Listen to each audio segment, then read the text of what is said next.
Bismillahirrahmanirrahim. Assalamualaikum warahmatullahi wabarakatuh. Selamat datang kembali di KMC Podcast. Ya, alhamdulillah pada podcast kali ini saya kedatangan tamu yang sangat spesial, ya. Tamu yang sangat tampan, sangat berwibawa dan rajin menabung. Yaitu teman saya sendiri, Muhammad Ilham Supriyono. Ya. Di sore kali ini saya mau bincang-bincang ini.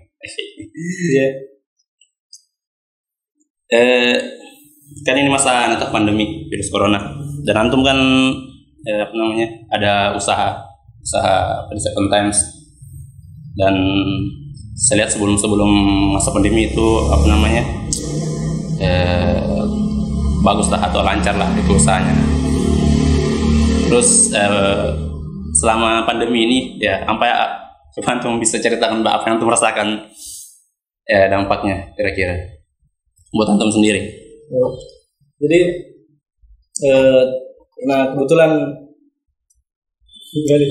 kebetulan saya kan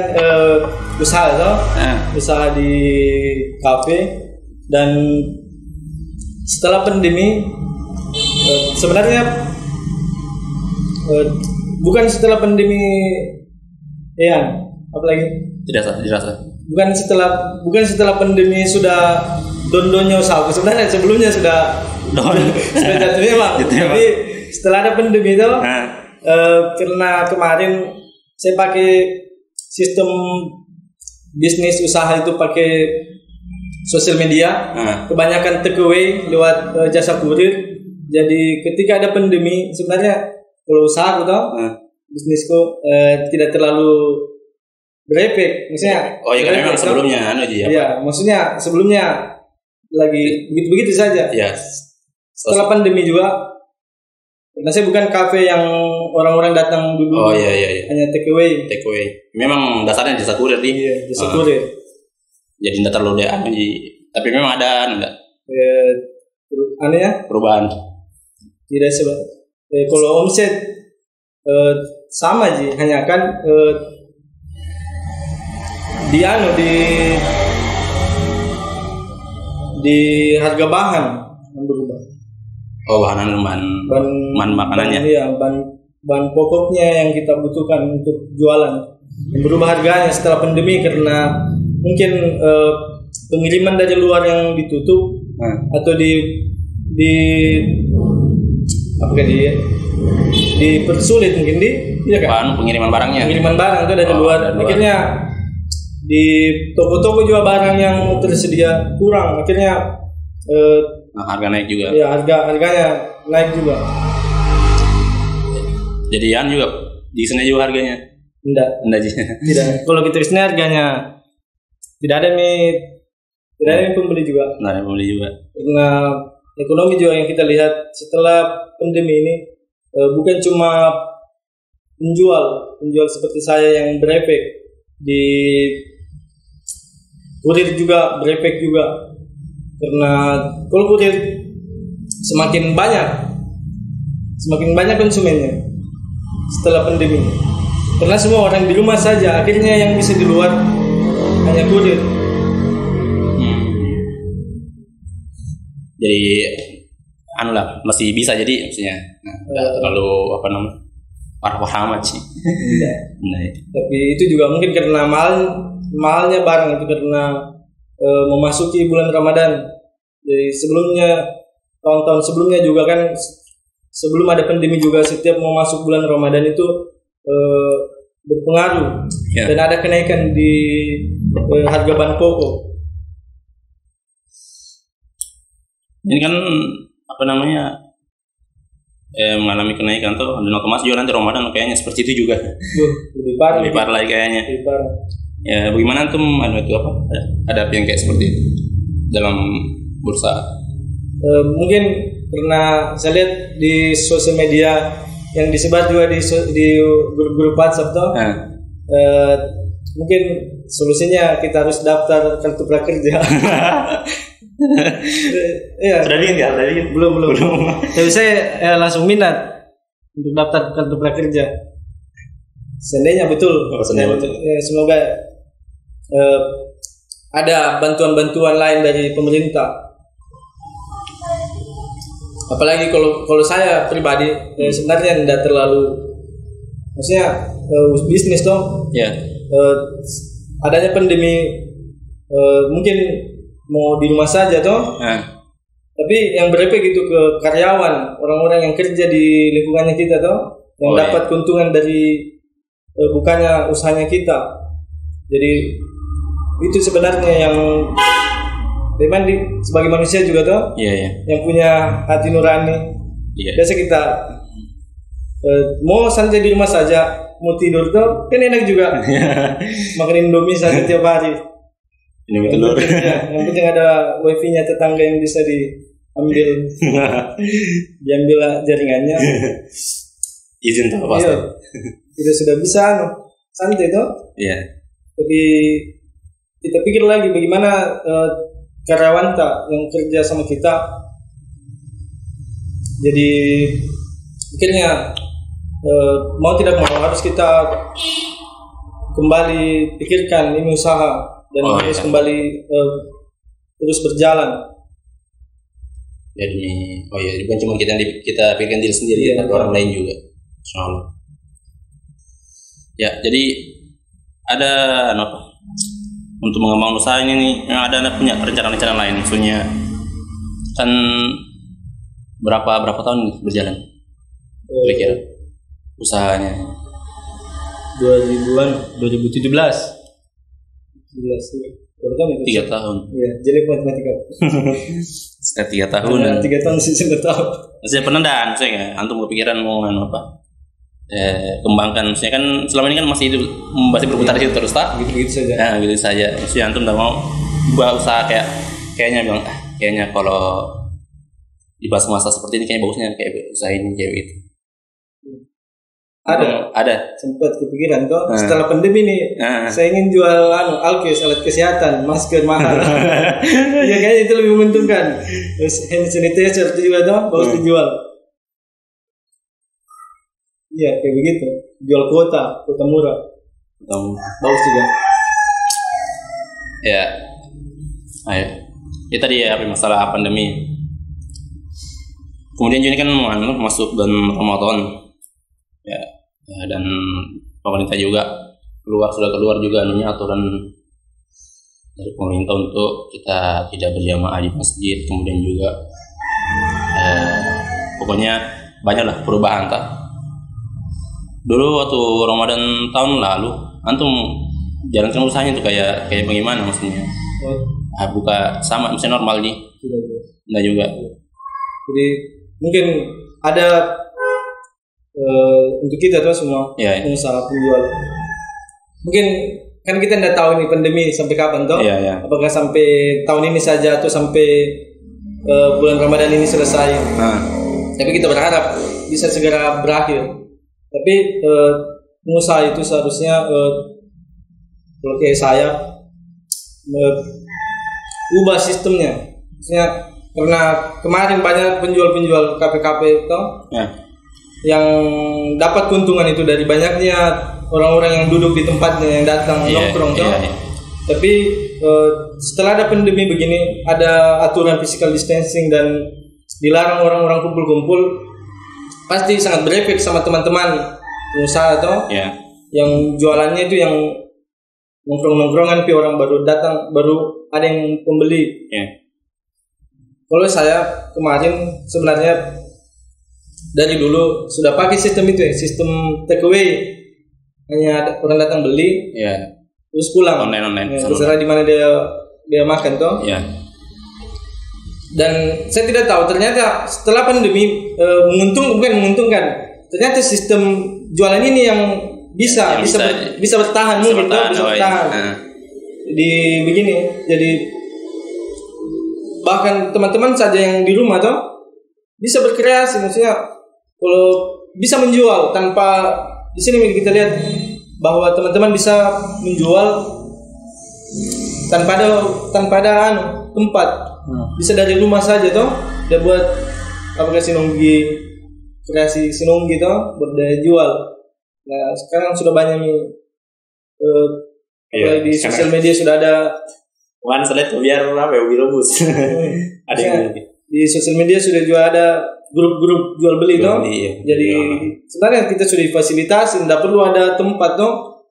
Jadi mungkin ke depan pengusaha-pengusaha juga harus sebenarnya belajar dari kondisi situasi juga yang mungkin kayaknya dia usaha-usaha yang belum terjun dalam dunia online kayak begitu. Iya.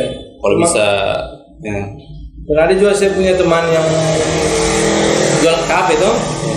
Tapi dia beda sistemnya dan saya. Dia tidak aktif dari dulu di sosmed tapi pengunjungnya banyak. Tapi setelah pandemi dia tetap buka tapi jualan online. Tapi berapa karena dari dulu tidak aktif sosmednya. Nanti setelah pandemi baru mengaktifkan tuh. Ya jadi agak membangunnya agak rumit ya, butuh proses juga, waktu lama juga.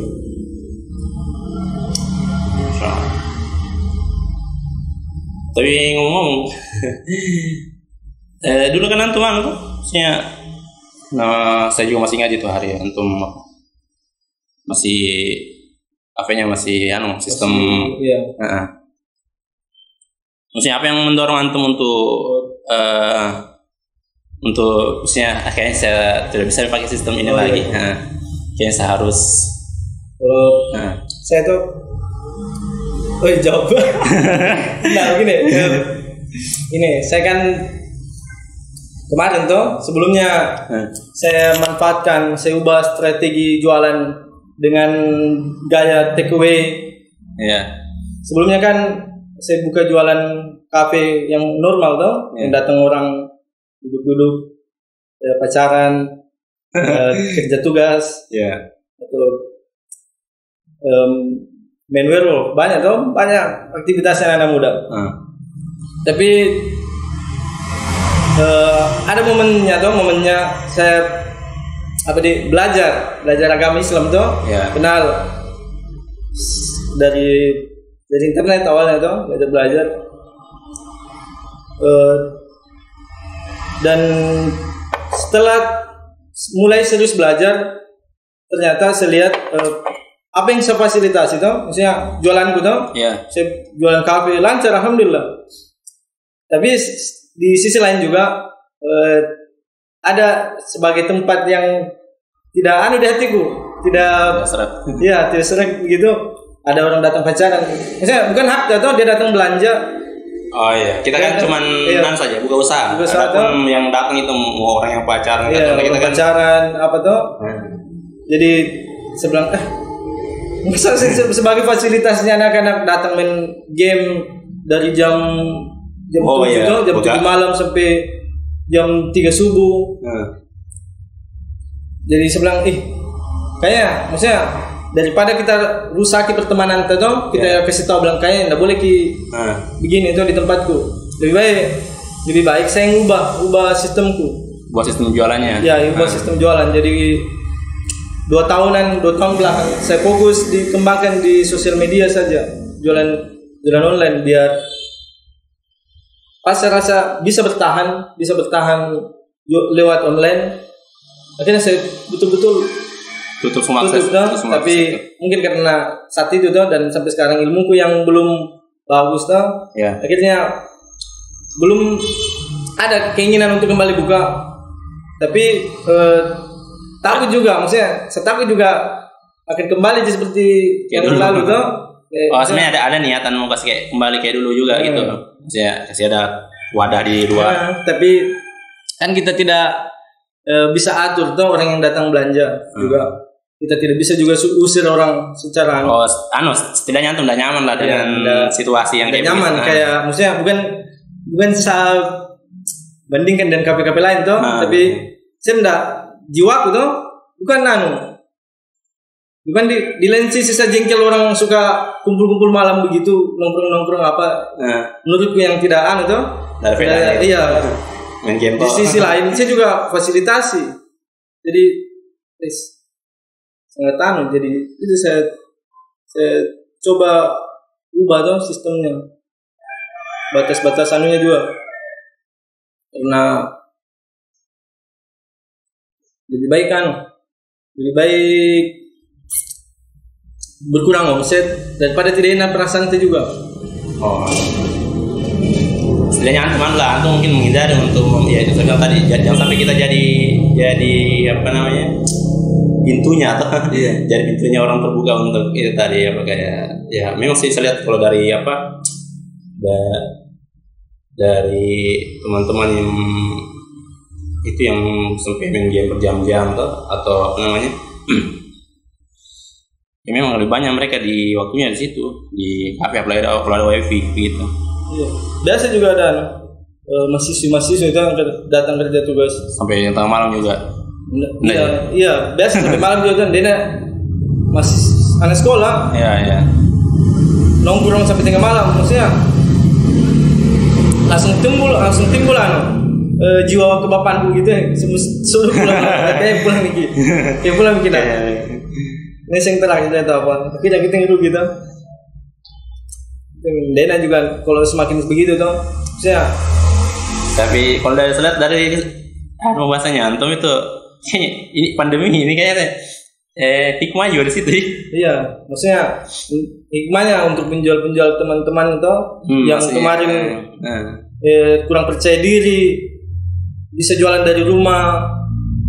Oh iya, hanya take away.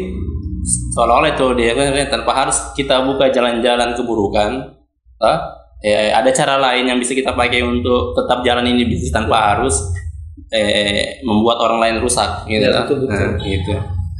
Sedang pelajaran dari antum lagi nyari, masya Allah. Saya kan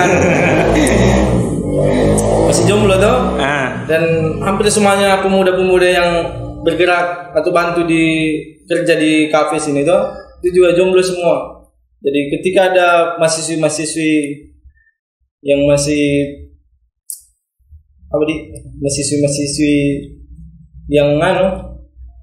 yang bergelombolan itu, berkelompok itu bergelombolan itu datang tuh dari planet Namek. Kerja tugas atau apa tuh, maksudnya kayak juga perasaan tahu kan? Iya, goya. Iya, namanya. Bukan goya. Kalau goya kayak nggak goya kayak so cool begitu. Iya, cari cabar-cabar. Dan itu juga nggak nyaman di zona itu, zona stay cool terus. Gimana Kak? Iya. Betul.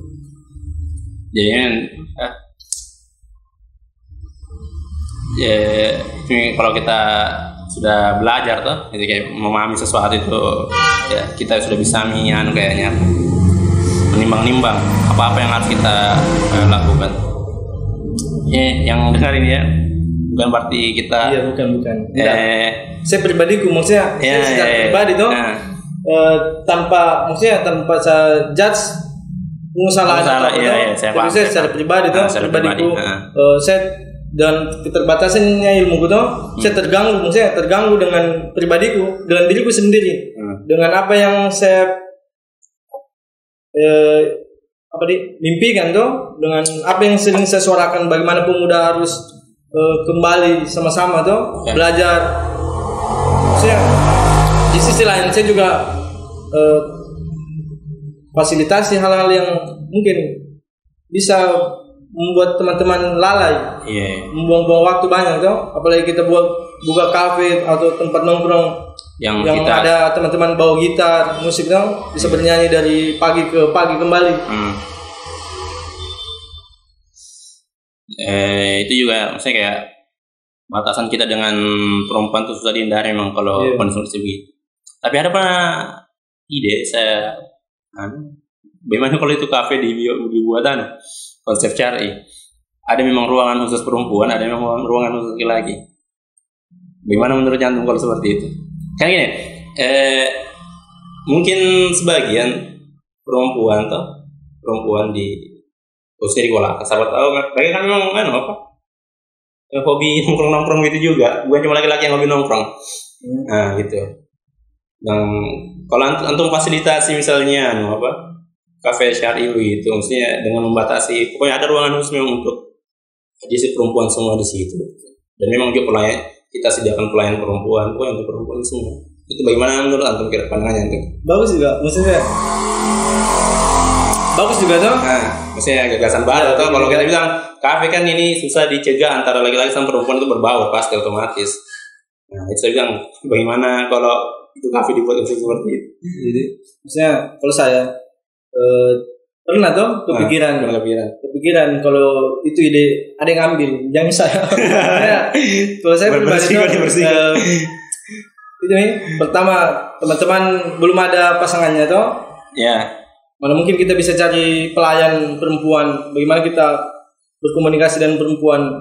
Oh iya. Nanti kita tegas, dibilang tuh baper, serba baper tuh. Dan maksud itu kalau perempuan apa ada di kafe, di rumah saja. Sebelum ada pandemi di rumah saja itu sebenarnya itu hashtag itu untuk perempuan ciptakan. Oh iya, sejauh sebelum pandemi hashtag di rumah aja dong. Iya, itu perempuan. Kita bilang, usah ya di kafe, bisa juga kerja di rumah gitu. Terus kalau ada perempuan bosan di rumah aja, itu kau itu diciptakan untuk di rumah saja. Masak apa sih itu? Menjahit pakai yang bolong atau apa saja. Iya, itu juga. Iya, bagus juga itu idenya. Nanti ada yang nyamar. Zaman sekarang kan banyak laki-laki yang udah jelas. Iya, betul.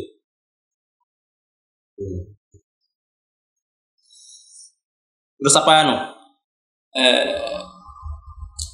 harapannya antum ke depan maksudnya? Sebenarnya ada apakah antum punya pencapaian itu atau tujuan terbesarnya antum selama ini? Saya ingin semua capai ini, tapi kenapa tidak sampai ini? Cita-cita aku jadi presiden. Nah, maksudnya kalau saya tuh dalam bisnis tuh usaha itu saya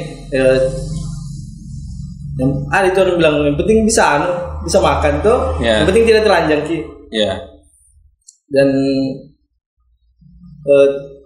maksudnya memang ada mimpi-mimpi tuh, harapan yang untuk pribadi tuh mungkin tidak bisa kita bagi tuh, tapi kalau saya setelah mulai belajar tuh mungkin untuk bisnis itu bagaimana usaha tuh bisa kayak gimana usaha itu bisa dinilai baik, bagus sama orang-orang tuh. Bilang maksudnya ini gerakan usahanya tuh sekaligus sebagai gerakan yang mengajak orang-orang untuk